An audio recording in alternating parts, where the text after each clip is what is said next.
Uz svaku izniklu zgradu prethodnih godina rasle su i cijene stanova u Bosni i Hercegovini. Stručnjaci kažu da ponuda prati potražnju. No građani drugog najvećeg grada u državi se slažu da takav trend ne počiva na domaćem standardu. Skupo, a ja para nema. Za prosječan stan od 50 kvadrata u Banja Luci potrebno je izdvojiti blizu 120 prosječnih plata. Pa mislim da je puno. Kupovna moć ne može pratiti cijenu. Za mladog čovjeka od 30 godina ko što sam i sam je nemoguća. Pogotovo ako je samac. Jer baš sam jučer gledao neki stanovi koji su malo bliže gradu. 150.000 maraka, 36 kvadrata. Znači, cijene su jednostavno rečeno preskupe. Stan u Banja Luci je postao nemoguća misija. Visina plate kod mladih ljudi, početne plate kod mladih ljudi, kad je poredimo sa ratom kredita, nemoguća misija.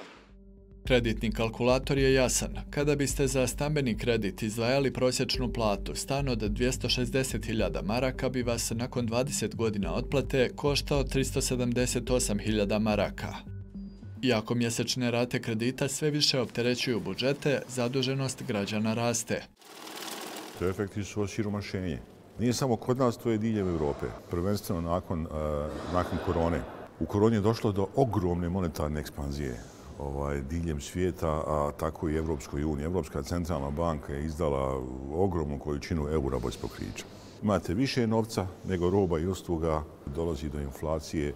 Inflacija u biti znači dodatni porez na stanovništvo i osiromašenje stanovništva. Ljudi za istu svotu novca mogu kupiti manje. I gotovo uvijek inflacija je veća od porasta plata, tako da dolazi do značajnog disbalansa. Kad je inflacija, ljudi bježe u realnu imovinu. Realna imovina je nepokretnosti.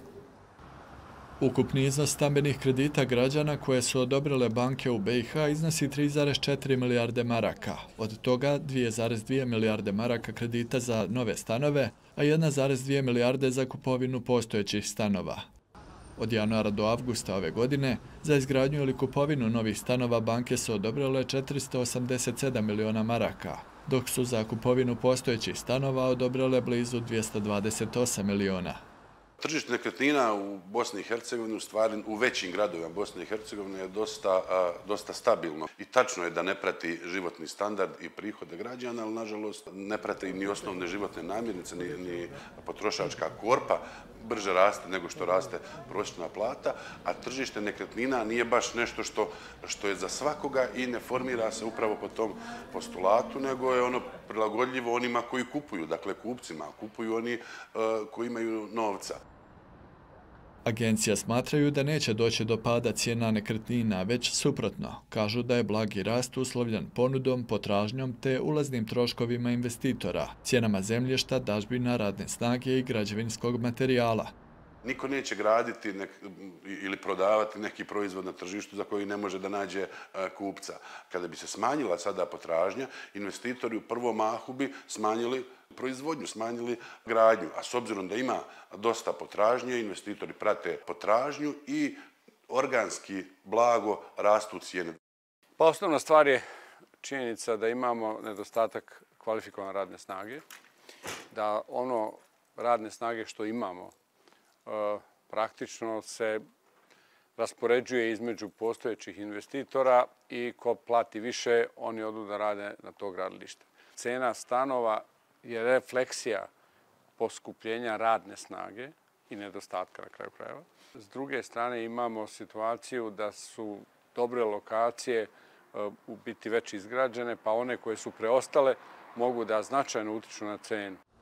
No trenutno je primjetno blago zasićenje. Jer znate, imamo veliku dijasporu, tako da kad tamo stane i ovdje stane. Tako da primjećujemo već reakcije našeg tržišta. Nije došlo kod nas do značajnog pada, međutim u zadnju godinu dana došlo je do značajnog pada broja transakcija. I to je prvi korak ka padu i cijena. U prvoj polovini godine registrovano je više od 8.000 kupoprodajnih ugovora u Republici Srpskoj, u kojima je prometovano 16.590 nepokretnosti, to je za 6,8% manje ugovora u odnosu na prošlu godinu. Ukupna ostvarena cijena u ugovorima iznosi 590 miliona maraka, što je za 27,5 miliona više nego u istom periodu prošle godine.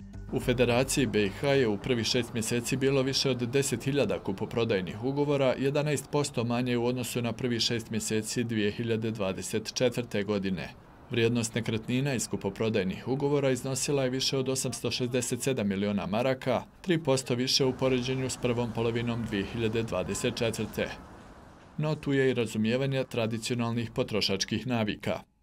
Pre recimo 10 godina kvadratni metar u Banja Luci koštao manje od 2000, sad košta 4.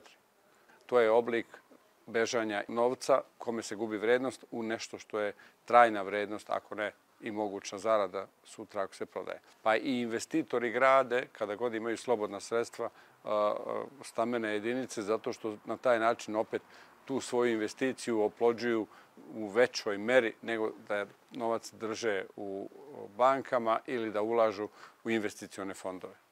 Mi kao građani u bivšoj Jugoslaviji smo smatrali da smo obezbedili porodicu onda kada smo rešili stambeno pitanje.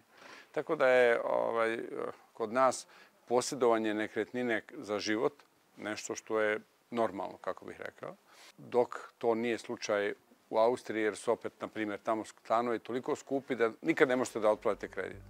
Centralna banka BiH navodi da se u 2025. godini nastavila povećavati i zaduženost građevinskih preduzeća. Ukupni krediti u ovom sektoru na kraju drugog kvartala iznosili su 1,3 milijarde maraka, što predstavlja rast od 20% u odnosu na isti period prošle godine.